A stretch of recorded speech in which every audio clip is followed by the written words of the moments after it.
Welcome to our channel. Today we how to withdraw from SCP with key-based auth and verification step by step clearly. To withdraw from Secure Copy Protocol, or SCP, with key-based authentication and verification, follow these steps. First, ensure you have a valid SSH key pair generated on your local machine. Open your terminal. Check if you already have an SSH key by navigating to the .ssh directory. Use the command lsl/.ssh to list your SSH keys. If you don't see a key file named ID_RSA or ID_ed25519, you will need to generate a new key. To generate a new SSH key, use the command sshkeygen_trSAB 4096. Follow the prompts to specify a file name and passphrase for added security. Once your SSH key is generated, you need to copy the public key to the remote server. Use the command sshcopyID user at hostname to copy your public key, replacing user and hostname with your actual username and server address. You may be prompted to enter your password for authentication. After successfully copying your key, confirm that the key has been added by logging into the remote server.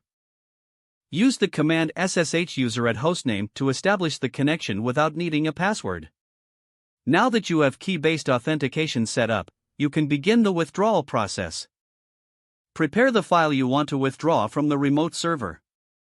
Use the SCP command in the following format: SCP user at hostname /path/to/remote/file/local/directory/.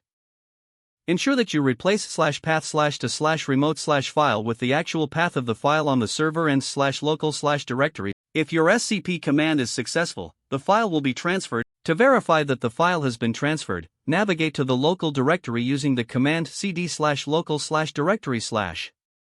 Use ls to check that the file now exists in your local directory. If you need to withdraw multiple files, you can use SCP with wildcards, such as SCP user at hostname /path/to/remote/file. For additional security, ensure that your SSH private key file has the correct permissions set. Use the command chmod 600//.ssh/ID_RSA to restrict access to your private key. With these steps completed, you have successfully withdrawn from SCP using key-based authentication and verification. If the page does not load, refresh the browser or try again in a private or incognito window. Make sure you are using the correct email address, then retype it carefully to avoid small typos.